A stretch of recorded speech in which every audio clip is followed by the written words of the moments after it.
My name is Ryan. I was 14 when I first noticed the mirror in the basement. It wasn't always there. At least, I don't think it was. But one evening, while helping my dad move some old boxes, I spotted it leaning against the farthest wall, tall, dusty, and covered in cobwebs. The glass was cracked along the edges, the frame old and splintered. Something about it made my skin crawl. I asked my dad about it. He frowned. "We don't have a mirror down here, Ryan." I pointed at it, my stomach twisting. But when he turned to look, the wall was bare.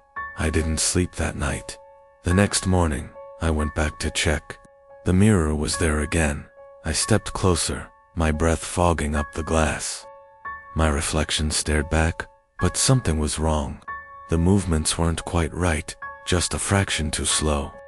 And then, just as I turned to leave, I saw it. My reflection blinked, but I hadn't. I stumbled back, my heart hammering. The reflection tilted its head, a slow, unnatural movement. Then, it grinned. A whisper drifted from the glass. "Come closer." I ran. I slammed the basement door shut and locked it, panting. My parents asked what was wrong, but I couldn't explain. How could I? That night, I dreamt of the mirror, of my reflection stepping out. When I woke up, my bedroom mirror was facing my bed, and I knew I hadn't left it that way. The following night, I locked my bedroom door. I didn't care if my parents thought I was being paranoid. I knew something was wrong. At exactly 3:07 a.m., I woke up to a soft tapping sound. My stomach twisted as I realized it was coming from my closet. Tap, tap, tap, tap. I squeezed my eyes shut. But then, another sound joined it, a whisper. "Ryan, look." Against every instinct, screaming at me, I turned my head. My closet door was slightly open, revealing nothing but darkness. But something was inside. I could feel it. Then, the mirror in the corner of my room began to fog up, as if someone was breathing against the glass from the inside. I watched, horrified, as words appeared in the condensation, written by an invisible hand.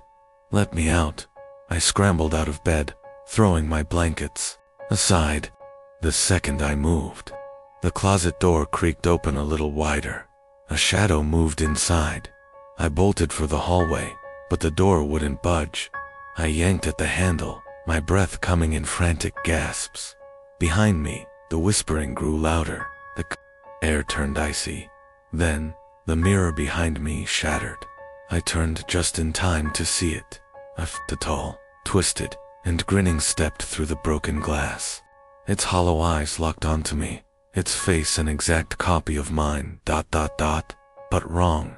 Its limbs were too long, its grin too wide. "You looked," it whispered. "Now I can stay." I don't remember what happened next. I must have blacked out. When I woke up, the mirror was gone. My parents found me curled up in the corner of my room, shaking. But I know it wasn't a dream, because now, every time I pass a reflective surface, I see it, watching me, smiling, waiting. My name is Jake. I was 13 when I first heard the noises coming from beneath the basement floor. At first, I thought it was just the old pipes groaning. But the sounds became more distinct, scratching, like nails scraping against wood. Then whispers, so faint I could barely hear them. My parents said I was imagining things, but deep down, I knew something was wrong. One evening, while they were out, I grabbed a flashlight and went down to investigate. The basement smelled of damp earth and dust. I followed the sounds to the farthest corner, where an old, stained rug covered part of the floor. The scratching was louder here. I hesitated, then pulled the rug back. Beneath it, ATRAPDOOR. My heart pounded. I hadn't known this was here. The wooden panel was warped with age, its edges cracked and splintered. I gripped the handle and lifted up. Rush of cold air hit my face. A black void yawned beneath me, a wooden ladder descending into darkness. Then, from below, a voice. "Jake, Help me. I dropped the trapdoor and stumbled back, my breath coming in short gasps. The voice had been weak, like a whisper carried on the wind, but it had been real. Too real. I ran upstairs and locked the basement door. That night, I barely slept, the words echoing in my mind. The next morning, I told my parents about the trapdoor. My dad frowned. "There's no trapdoor in the basement, Jake," I insisted. I led them downstairs, but when I pulled the rug back, the floor was solid. No opening, no scratches, no sign of anything having been disturbed. "It was right here," I shouted, my voice shaking. They exchanged worried glances. That night, I woke to a soft thumping sound, like something knocking from beneath the floorboards. I didn't sleep after that. The knocking continued every night at exactly 3:07 a.m., sometimes soft, sometimes violent.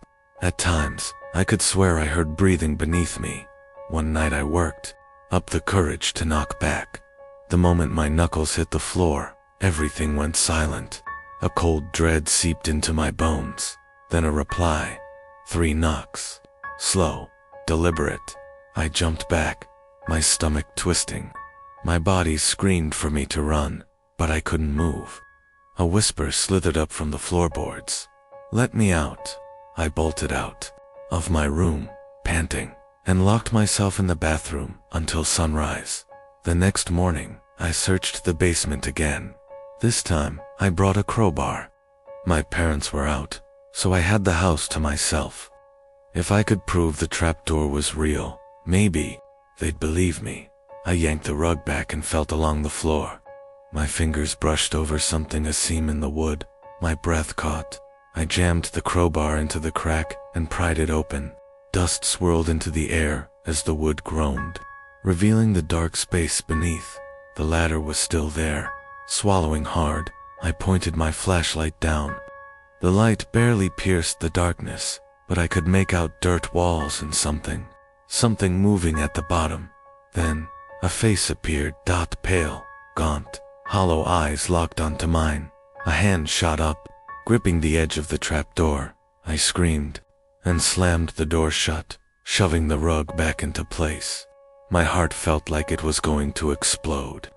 I ran upstairs, locking the basement door behind me. My whole body trembled as I tried to convince myself it wasn't real. That night, I barricaded my bedroom door with my desk. But at 3:07 a.m., the knocking came again, louder, more frantic, and this time, it wasn't coming from beneath the floorboards, it was coming from my closet. My name is Emily. I was 12 when I first heard the noises from the basement. It started with a creak, then a shuffle, then whispers, just faint enough to make me question if I had really heard them. My parents said it was the old pipes settling, but I wasn't so sure. One night, I couldn't take it anymore. Armed with a flashlight, I crept down the stairs. The basement was damp, the air thick with the scent of old wood and mildew. My light wavered as I moved past the shelves, searching for the source of the sound. Then I saw it, a second staircase, one I had never noticed before, leading even deeper underground. Something about it felt wrong. The wood was darker, older than the rest of the house. My fingers hovered over the railing, and the whispers returned. "Emily, come down," I gasped, nearly dropping my flashlight. My heart hammered in my chest. I took a step back, my instincts screaming at me to run. But then, from below, I heard something even worse. Footsteps, slow, deliberate, coming up the hidden stairs. I turned and bolted, tripping over myself as I scrambled back into the main basement. Just as I reached the first step to the main floor, a loud thump echoed from below. Then another. Something was running up the stairs. I didn't look back. I slammed the basement door shut and locked it, pressing my body against the wood as my breath came in ragged gasps. Silence followed. The next morning, I checked the basement. The second staircase was gone, but every night since, I hear it. The creak, The shuffle, the whispers, and the footsteps coming closer. Days passed, but the noises didn't stop. I tried to ignore them, to convince myself it was all in my head. But then things started moving. Boxes shifted. Tools clattered to the floor. The air in the basement felt thicker, almost suffocating. Then, one night, I woke up to the sound of my bedroom door creaking open. I held my breath, frozen beneath my blankets. My eyes darted to the doorway. At first, I saw nothing, just darkness. But then, something moved. A shadow, standing there, watching me. It didn't move closer. It didn't speak. It only stood there, motionless, like it was waiting. I squeezed my eyes shut. When I opened them again, it was gone. But the next morning, the basement door was open. I swore I had locked it. I told my parents, but they dismissed it. Old houses settle, my dad said, shaking his head. Doors shift. That night, I stayed awake, listening, waiting. Then, at exactly 3:07 a.m., the creaking started again. But this time, it wasn't coming from the basement. It was coming from the stairs leading up to my room. Tap, tap, tap. I clenched my fists beneath the blankets, trying to control my breathing. My heart pounded in my chest. The footsteps stopped, outside my door. A long silence followed. Then, the whisper, "Emily, ... let me in." I couldn't move.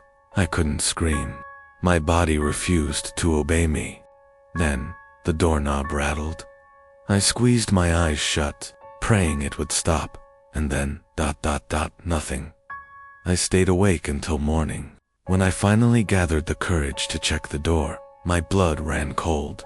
The doorknob was scratched, deep grooves running along the metal, as if something with sharp nails had tried to get in. I never told my parents again. They wouldn't believe me, but I started locking my door every night, checking it twice, 3 times. Yet, last night, when I woke up, the door was open again, and the footsteps. They weren't just in the basement anymore. They were inside my room. My name is Nathan. I was 11 when I discovered the hidden door in the basement. Our house had always felt strange, like it was hiding something. My parents warned me to stay out of the basement, but one night, I heard something tapping from below, a slow, deliberate rhythm. Tap, tap, tap. Curiosity got the best of me. Armed with a flashlight, I crept down the stairs. The air grew colder with each step. Dust floated in the beam of my light as I weaved through boxes and old furniture. Then I saw it. A door I had never noticed before, partially hidden behind a shelf. The wood was old, almost rotten, with a rusted handle that seemed untouched for years. A strange, musty scent seeped through the cracks. I reached for the handle. The moment my fingers touched it, a chill ran through me. The air thickened, pressing against my skin like invisible hands. The tapping stopped. I hesitated, but then, ever so softly, a whisper slipped through the door. "Nathan, ... help me." I jerked back, my heart hammering. The voice was faint, pleading, but something about it felt wrong, like it wasn't coming from a person. I should have run, but instead, I twisted. The handle. The door groaned open, revealing a narrow, stone-walled passageway. The smell of damp earth and rot filled my nose. My flashlight flickered as I stepped inside. Then I saw it. A small wooden bed, covered in dust. A single, tattered blanket draped over the mattress, and on the wall scratch marks. Deep, frantic, gouges covering every inch of stone, as if someone had tried to claw their way out. The door behind me slammed shut. The whisper turned into a giggle. "You found my room. Now you can stay." Something moved in the shadows. I ran. I threw myself against the door, yanking it open just as icy fingers brushed my back. I stumbled into the basement, slamming the door shut behind me. I never told my parents. They wouldn't believe me. But every night, I hear the tapping, and I know that whatever I let out is still waiting for me. The following nights, the tapping continued. It would start softly, just 3 slow taps, then silence. Each time, I held my breath, praying it would stop. One night, I woke up to something even worse. The tapping wasn't coming from the basement anymore. It was coming from my bedroom wall. I lay frozen, staring at the dark ceiling.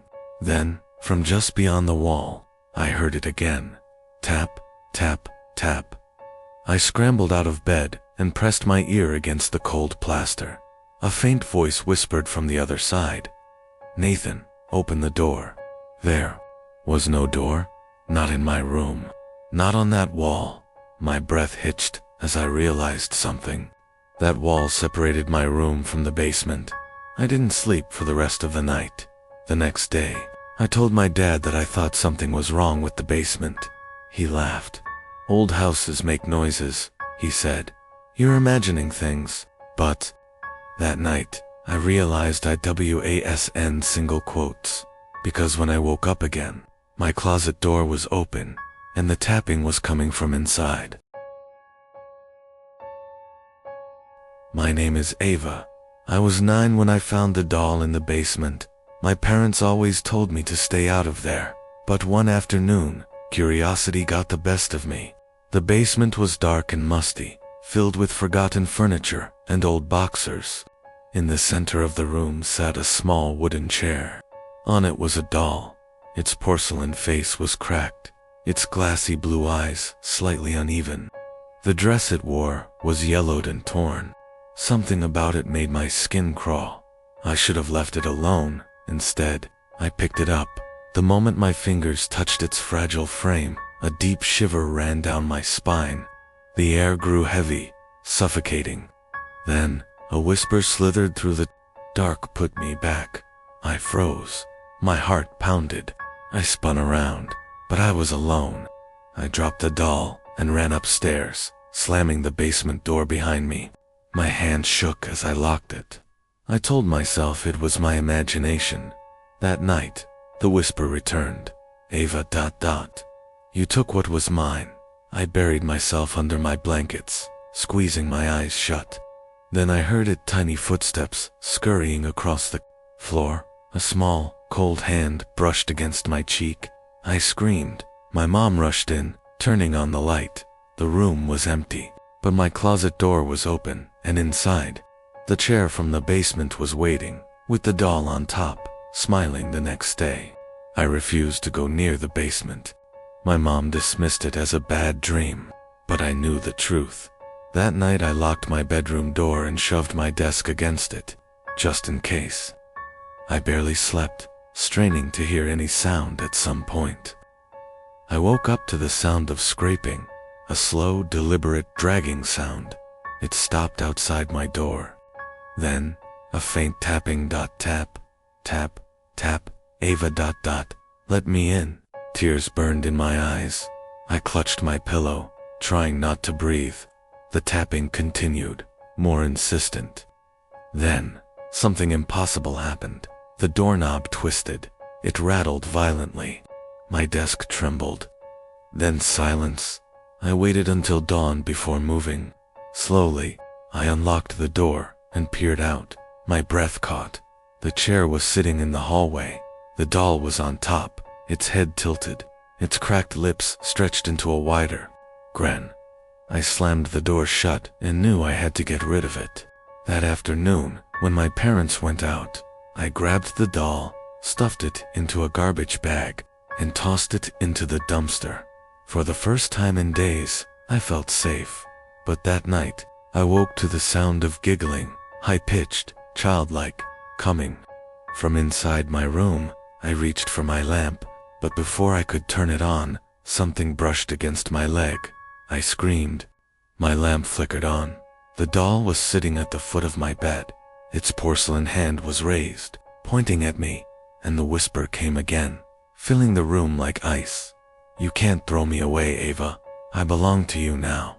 I tried to run, but the door wouldn't budge. The laughter grew distorted, unnatural. The doll's head twitched, and its glassy eyes gleamed in the dim light. The last thing I remember before everything went black was the feeling of something small, cold, and impossibly strong wrapping around my wrist. When I woke up, it was morning. My mom found me curled in the corner of my room, trembling. The chair was gone. The doll was gone. But I know it's not over, because every night since, I hear the whisper, Ava, ... let's play again, and the basement door is always open. My name is Lucas. I was 11 years old when I first noticed that the basement door had an extra lock on it, one that none of the other doors in the house had. My parents never mentioned it, and they never let me go near it. But one night, when I was home alone, I heard something scratching at the other side. At first, I thought it was the wind or maybe even a mouse. But then, the scratching turned into knocking. Slow, deliberate knocks. As if someone or something was testing the door. I stared at it from the top of the stairs, heart pounding. The basement was dark, and the air around me felt colder than the rest of the house. Then, a voice whispered from the other side, Lucas ... Open the door. I nearly fell backward. It knew my name. I bolted to my room and hid under my blankets, shaking. The knocking continued for a few minutes before stopping, but I didn't sleep that night. And the next morning, when my parents came home, I noticed something even worse. The extra lock was unlatched. I told my mom and dad, but they didn't believe me. You must have imagined it, my dad said, brushing past me to relock it. That night, I woke up to the sound of footsteps, slow, dragging footsteps coming from the basement. I knew the door was locked. I knew it had to be my imagination. Then my bedroom door creaked open. I squeezed my eyes shut, my body frozen. I didn't dare move, but I could hear it breathing just inside my room. The air turned ice cold, and a rotten smell filled my nose. Then, the whisper came again right next to my ear. You forgot to lock the door, Lucas. The next thing I remember, I was screaming. My parents rushed in, but by then, the room was empty. The basement door was shut, locked, just like before. But I know what I heard. The following days were tense. I refused to go near the basement, but I couldn't ignore the feeling that something was wrong. I started noticing small things. My closet door cracked open in the morning, my bed sheets in disarray, faint footprints on the wooden floor, near my bed that weren't mine. One evening, my parents had to leave again. They assured me they'd only be gone for a few hours. Just lock up and go to sleep, okay? My dad said. I nodded, but my mind was already on the basement door. After they left, I double-checked the locks, the front door, the windows. Then, finally, the basement. The extra lock was still in place. I let out a breath of relief and went to my room, determined to stay awake until my parents returned. But sleep found me anyway. Sometime in the middle of the night, I woke up with a start. A soft, rhythmic tapping echoed through the house. Tap, tap, tap. I sat up, my pulse hammering in my ears. The sound wasn't coming from the basement door this time. It was coming from my window. My curtains swayed slightly, as if something had just moved behind them. A deep, sinking feeling pooled in my stomach. I swallowed hard and reached for the bedside lamp. But as soon as my fingers brushed against the switch, the tapping stopped. Silence. I held my breath. Then, before I could react, a voice came from the darkness of my room. Lucas, you left it open. I turned, my heart nearly stopping. A figure stood in the doorway. It was tall and thin, its skin stretched tightly over its bones, its head tilted to the side, observing me with sunken, empty eyes. But the worst part, it looked just like me, a distorted, skeletal version of myself, standing in the doorway, grinning. I tried to scream, but no sound came out. The thing took a step forward, and the floorboards groaned beneath its weight. My body refused to move, trapped between terror and disbelief. Then, slowly, it raised a single, bony finger and pointed toward the hallway, toward the basement. "Come see where I came from," it whispered. I finally found my voice. A strangled, panicked scream ripped from my throat as I grabbed the lamp and hurled it at the figure. The light shattered against the wall, plunging the room into darkness. I scrambled backward, gasping, my hands searching for anything to defend myself with. But when I looked up again, the thing was gone. The only sound was the faint creak of a door swinging open, the basement door. I ran. I didn't look back. I grabbed my phone and locked myself in the bathroom, my hands shaking too much to dial. My parents came home an hour later, finding me curled up on the floor. Trembling, they still don't believe me. But I know what I saw, and every night since, I've been waking up to the same thing. That voice, whispering my name from the darkness. "Lucas, you forgot to lock the door, ... again. And worse, the lock is always unlatched." My name is Ethan. I was 10 years old when I first saw it, the thing that lived in the basement. Our house was old, the kind with wooden floors that creaked even when no one was walking. My parents rarely let me go into the basement, but one night, while they were asleep, I snuck down to look around. I don't know why. Maybe because I kept hearing noises coming from down there. Scratching, shuffling, whispering. The basement smelled of dust and damp wood. My tiny flashlight barely cut through the darkness as I stepped deeper inside. My heart pounded as I moved, past old furniture covered in white sheets, like forgotten ghosts. Then I saw it. A dark figure hunched in the farthest corner of the basement. Its limbs too long, its fingers dragging against the floor. It wasn't facing me, but I knew it had already sensed my presence. It moved, slowly, methodically. Then it crawled. It didn't move like a person. It slithered on all fours, its head twitching unnaturally, its body making no sound despite the rough wooden floor. I was frozen, my breath caught in my throat. I wanted to run. I wanted to scream, but I couldn't. The thing stopped just a few feet away, still not looking at me. Then, with slow, deliberate movement, it twisted its head completely backward. Its hollow eyes met mine. I bolted. I scrambled up the stairs, nearly tripping as I reached the top. I slammed the basement door shut and locked it, my chest heaving with terror. I could still hear it crawling below, the soft dragging sound of its fingers tracing the walls. That night, I barely slept. Every shadow in my room felt alive. Every sound made my heart leap. The next morning, I told my parents. They laughed. "You have such an imagination, Ethan," my mother said. But the scratches on the basement door were real, and that night, it came back. It didn't stay in the basement this time. I woke up to a faint creaking sound. My door was open. The hallway was pitch black, except for a faint, shifting shadow near the stairs. It was crawling up. I held my breath as it stopped outside my room. The air turned ice cold.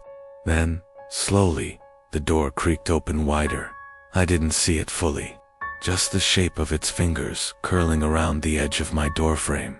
Then, I heard it whisper, "Come play, Ethan." I don't remember screaming, but I must have, because the next thing I knew, my parents were shaking me awake. The door was closed. The hallway was empty, but the scratches on my floorboards were fresh, and they led straight to my bed. That was years ago. My parents still don't believe me.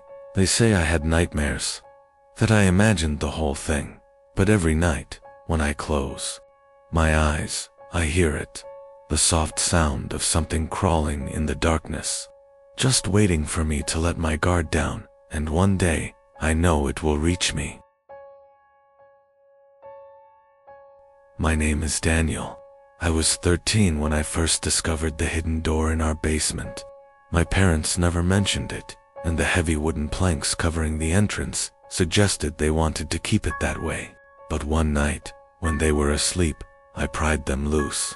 Beneath the planks was an old, rusted door, its handle ice cold. I hesitated, heart hammering. Something about it felt ... wrong. But curiosity pushed me forward. I turned the handle. The door groaned open, revealing a narrow staircase leading down into pitch blackness. A damp, putrid smell rose up, making my stomach churn. I shone my flashlight down the steps, and something caught my eye. There was a room beneath our house. I stepped inside, my breath coming fast. The room was small, the walls lined with rotting wood. An old chair sat in the center, covered in dust. Chains hung from the ceiling, and in the far corner, a single bed with torn sheets. And then I saw it. A mirror, cracked and foggy, hanging on the opposite wall. As I moved closer, I realized something horrifying. My reflection wasn't moving. I gasped and stumbled backward. My reflection grinned, a slow, unnatural stretch of lips that wasn't my own. "You found my room," it whispered, though my own lips never moved. I ran. I scrambled up the stairs, slamming the door behind me. My hands shook as I pushed the planks back over the entrance. My chest heaved, my breath ragged. I swore I wouldn't go back. But the next night, I woke up to whispers. "Daniel, ... let me out." I pulled the covers over my head, my heart hammering in my ears. The whispers didn't stop. They grew louder, closer. The next morning, the basement door was wide open. I told my parents, but they didn't believe me. "You're imagining things," Mom said. "Stay out of the basement." I tried. I really did. But that night, my bedroom mirror cracked on its own, and my reflection smiled at me again. For days, I avoided looking at any mirrors. Every time I passed one, I had the horrible feeling that something inside was watching me, waiting. Then, one evening while brushing my teeth, I caught something in the corner of my eye. My reflection, it was standing still, staring at me. But I wasn't moving. Panic surged through me. My reflection's grin widened. Slowly, it raised a hand.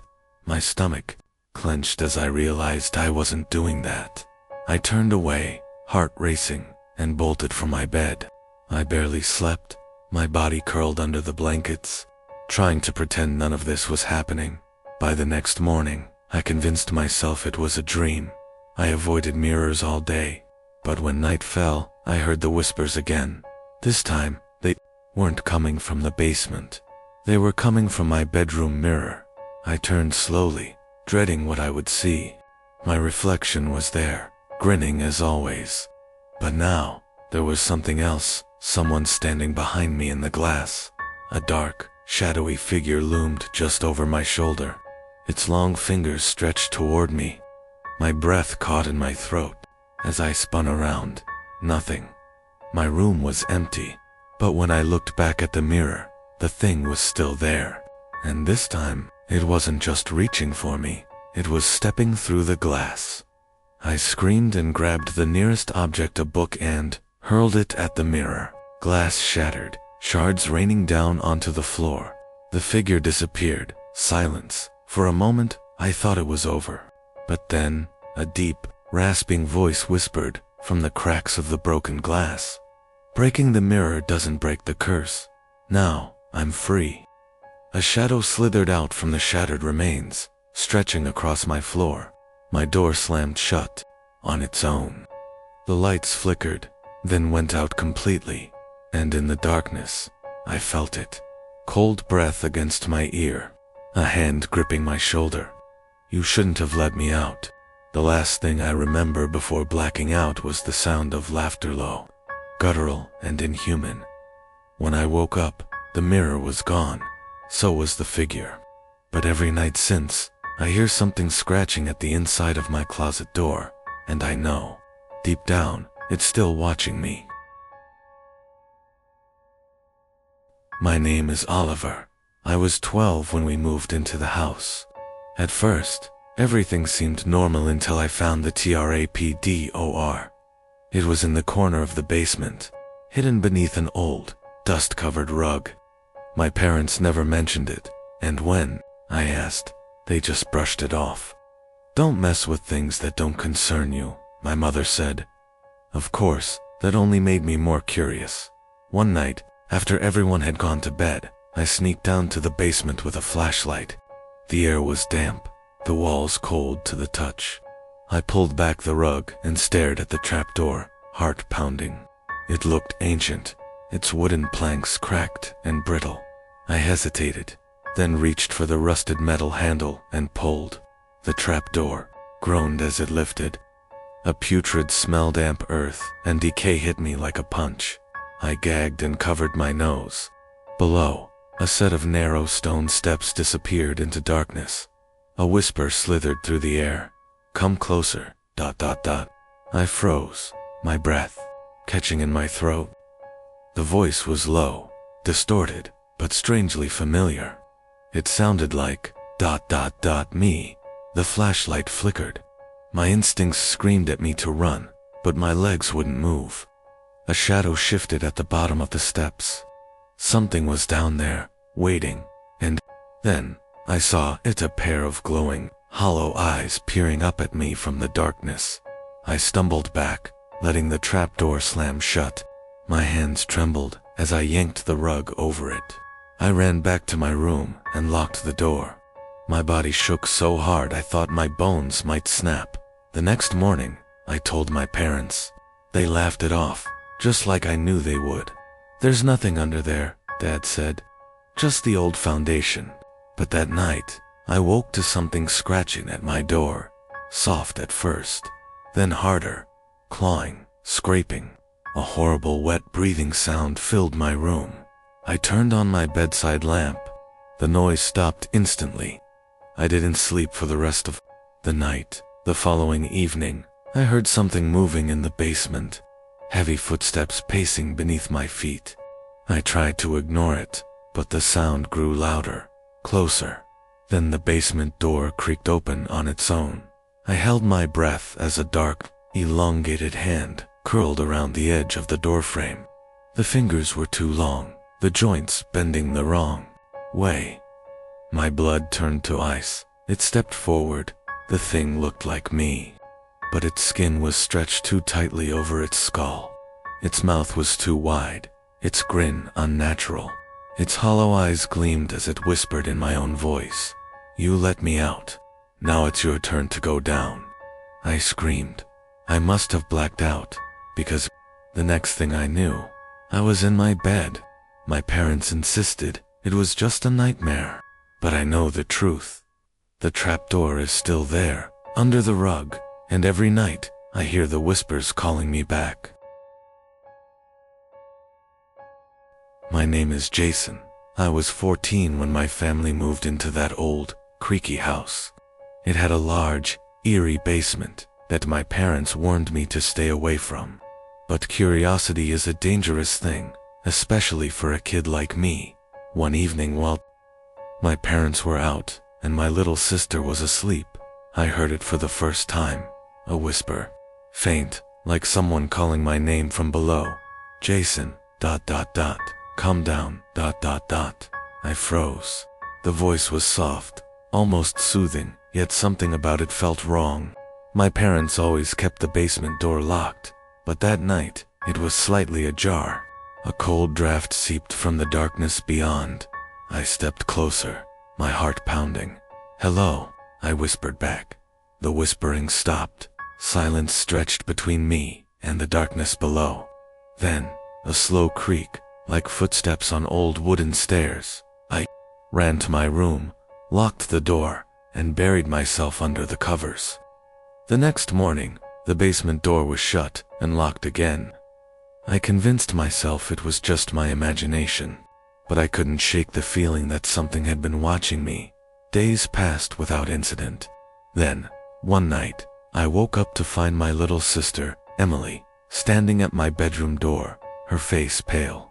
"Jason," she whispered, "someone is calling me from the basement." A shiver ran down my spine.